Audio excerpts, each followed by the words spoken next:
Dr. Colin Brown, who is a postdoctoral research associate at the Declaration of Independence Center for the Study of American Freedom at the University of Mississippi.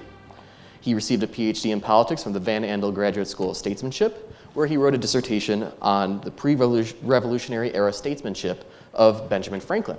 So Dr. Lippincott started with the question of justice and Dr. Wheatland on grand strategy, and now I'm going to bring us home to the question of what America is, or what was it intended to be, at least by the founders.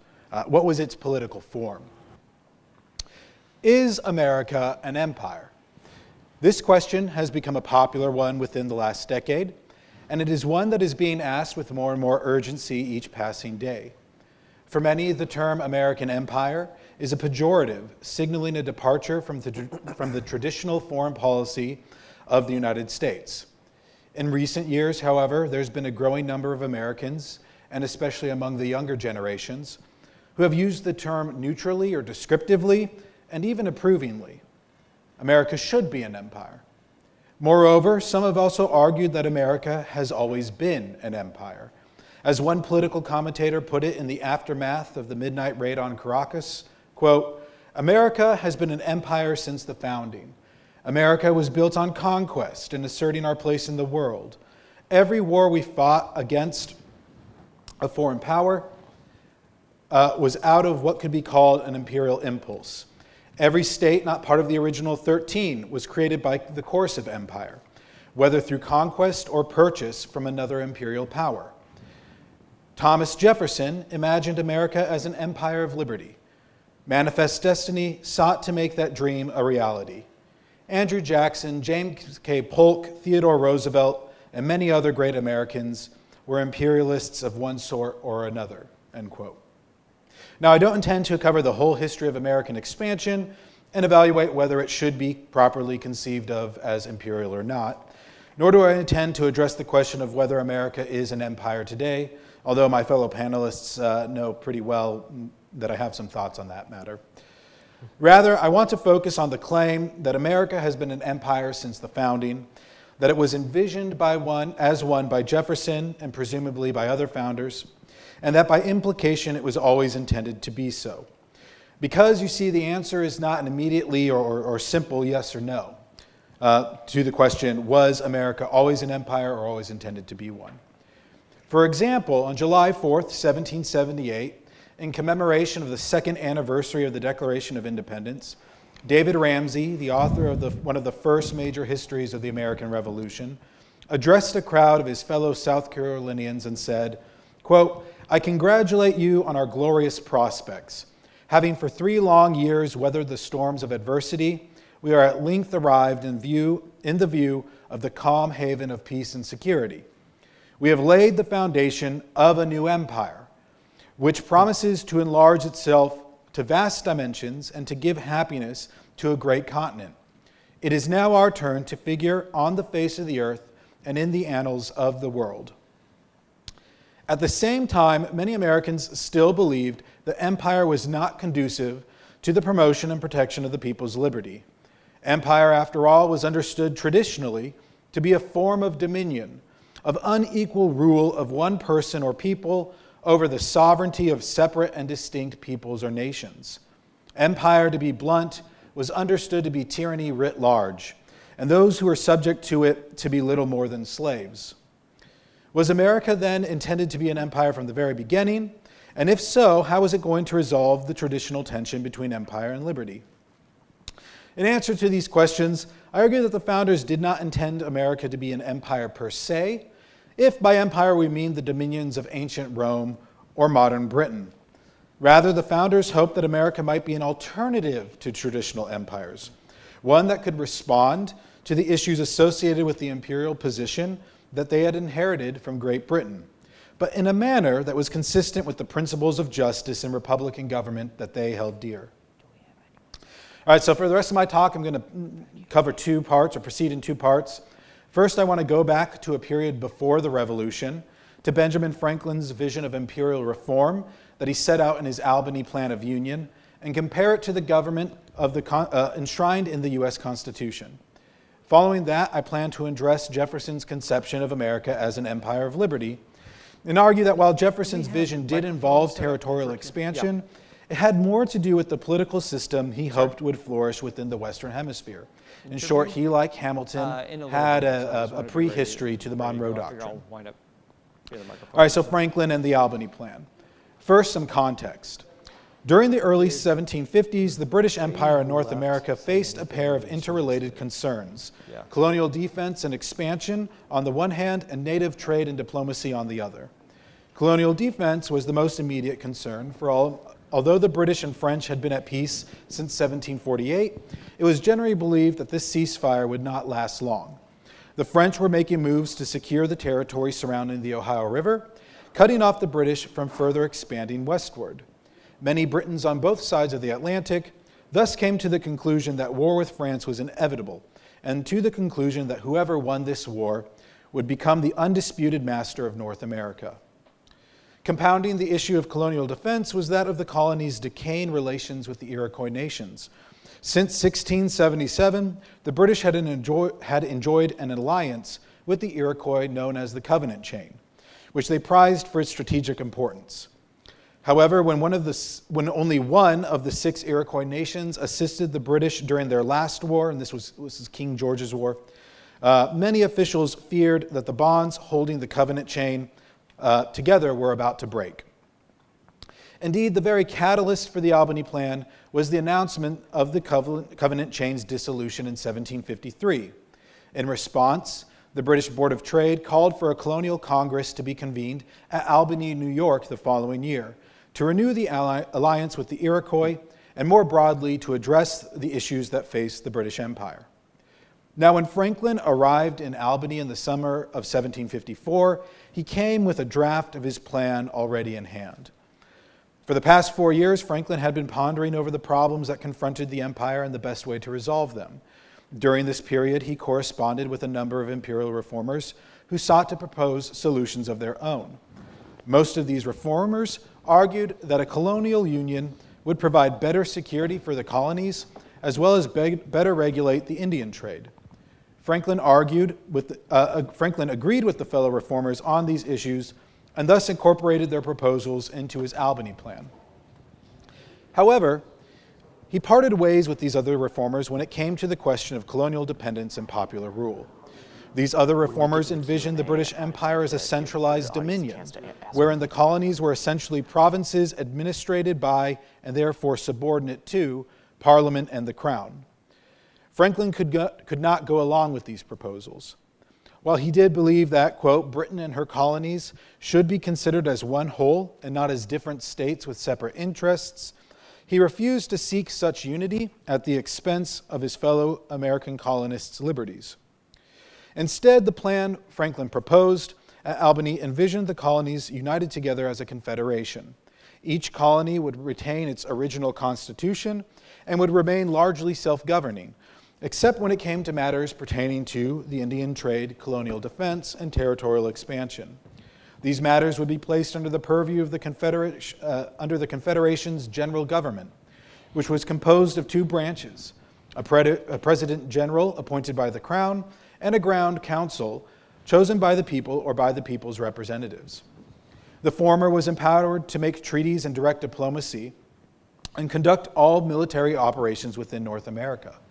The latter, meanwhile, was entrusted with making any laws that might be considered necessary for the government of new colonies, for raising and paying soldiers, for regulating trade within the colonies, and for laying and collecting taxes from the colonies.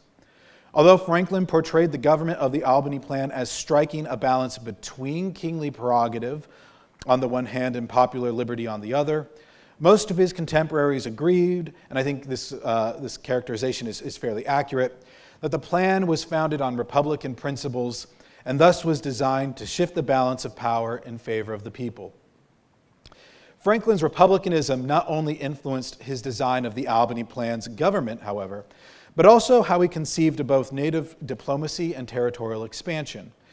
Franklin contended that under the general government, the British Empire would expand efficiently and equitably through public fair purchases of territory from their Native American neighbors. These purchases would be treated as if they were transactions between political entities and not between individuals.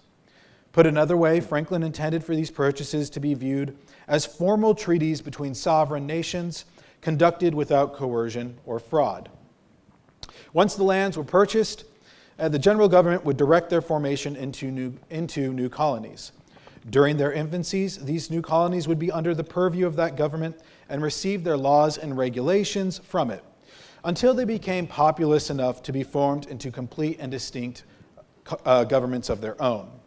At that point, the new colonies would be admitted into the Union with all the same rights and duties enjoyed by the old. Because the Albany Plan effectually shifted the balance of power in favor of the people, imperial expansion would be overseen primarily by the colonists through their elected representatives. This would have made the Grand Council the most powerful popular assembly in all of America, and perhaps in the whole British Empire as well. As the empire grew with each new colony, so too would grow the power of the Grand Council.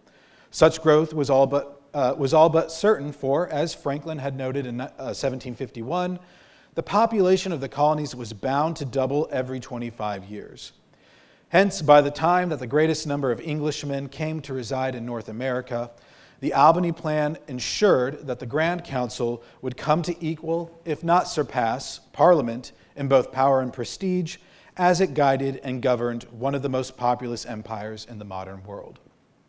So that's Franklin's vision of how he thought the British Empire in North America ought to be reformed.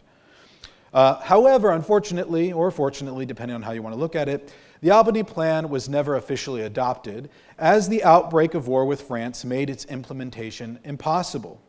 Moreover, as Franklin noted over 3 decades later, although the plan was unanimously agreed to by all at the Albany Congress, the Crown disapproved of it for placing too much weight in the democratic part of the government, and every colonial assembly rejected it for allowing too much power to prerogative. And yet, although the Albany Plan was rejected, Franklin's vision for a Republican solution to the issues of empire was not. For by the time Franklin had penned his reflections in 1789, the U.S. Constitution had been officially adopted and was soon to be put into effect. So for our present purposes, we might view the Constitution as a more thoroughly Republican version of Franklin's plan. Like the Albany Plan, the Constitution established an American Union where sovereignty was divided between federal and state governments. War, diplomacy, trade, expansion were to be delegated to the federal government, while the ordinary security of the people's lives, liberties, and properties remained with the states. Like the general government of the Albany Plan, the federal government was divided into distinct branches, 3 instead of 2, but unlike the Albany Plan, the Constitution established a government which was designed to uphold popular rule throughout the entire structure. Furthermore, the Constitution empowered the federal government to make treaties with the Native Americans, implying that the United States official policy was to deal with them in the same manner as they would the European nations, as distinct political entities possessing separate and equal stations under natural law. Finally, the provisions set forth in the Constitution regarding the incorporation of new states into the Union were practically identical to those regarding the formation of new colonies under Franklin's Albany Plan.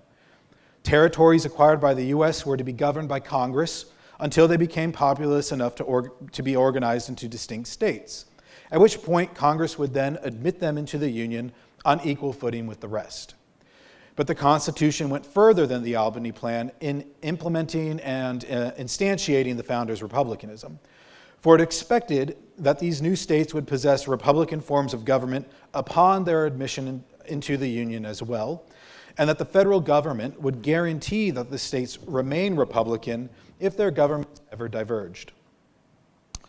Thus, from this brief comparison, I would argue we can see that the founders were cognizant of the same imperial issues that faced their British forebears in Franklin, and that their response was similar to, and indeed an improvement upon, Franklin's own. And we should note that Franklin was at the Constitutional Convention, so he had some input. But rather than establish a republican empire, as Franklin originally proposed, they sought to found, as Dr. Wheatland said, an extended republic, one that was unlike any political order the old world had known. But was this new political order then intended to be an empire of liberty? To answer this question, we should turn to Thomas Jefferson. Jefferson's most famous use of the phrase comes from a letter he wrote to James Madison on April 27, 1809.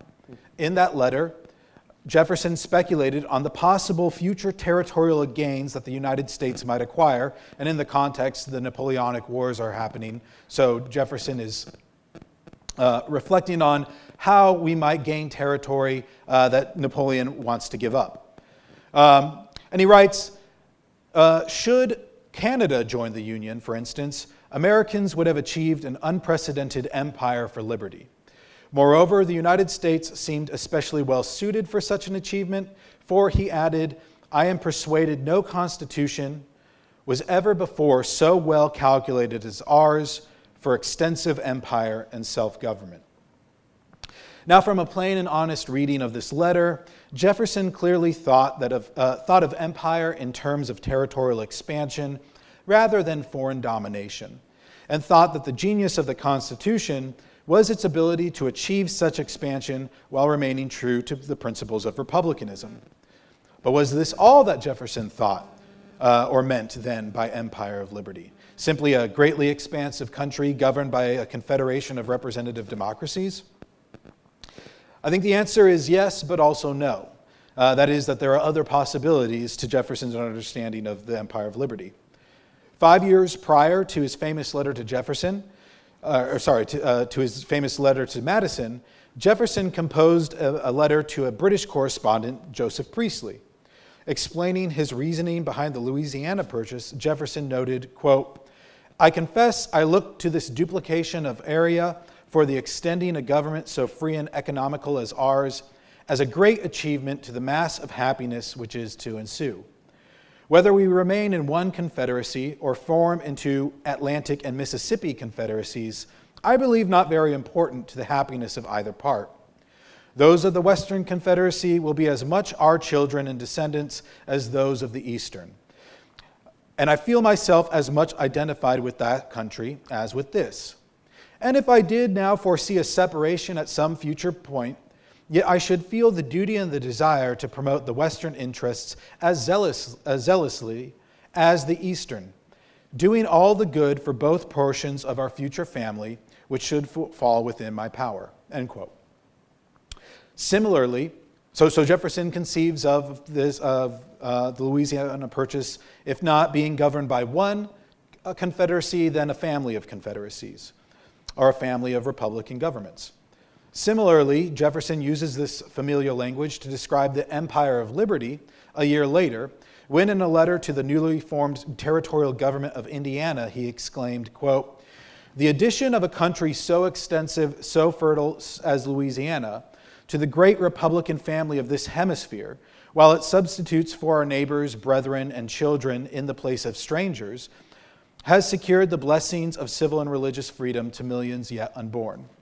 By enlarging the empire of liberty, we multiply its auxiliaries and provide new sources of renovation should its principles at any time degenerate in those portions of the country which gave them birth. For Jefferson, then, the empire of liberty need not be a single political entity exerting dominion over a large territory.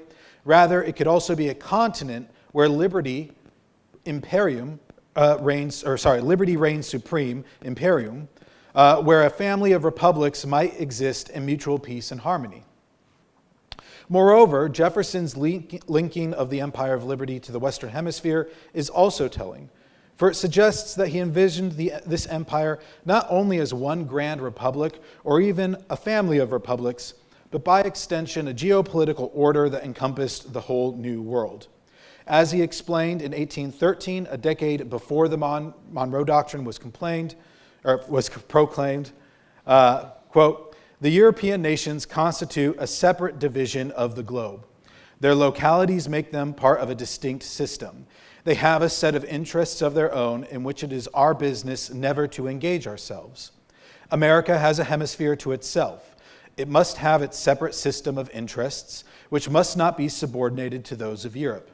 the insulated state in which nature has placed the American continent should so far avail it that no spark of war kindled in the other quarters of the globe should be wafted across the wide oceans which separate us from them.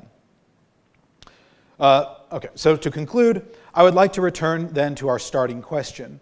Was America always an empire or always intended to become one? And I think the answer given by the founders now is no. America was from the beginning meant to be something different.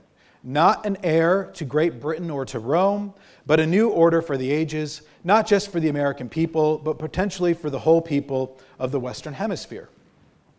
And it would establish and expand this dominion of liberty across the whole new world, while peacefully and diplomatically, while defending against any further encroachments from the old. But if America was ever to go beyond her natural borders and intervene in the rest of the globe, well, to paraphrase a warning from John Quincy Adams, she could become the master of the earth and in consequence lose the Republican character of her soul. Thank you. Join us in falling in love with America again.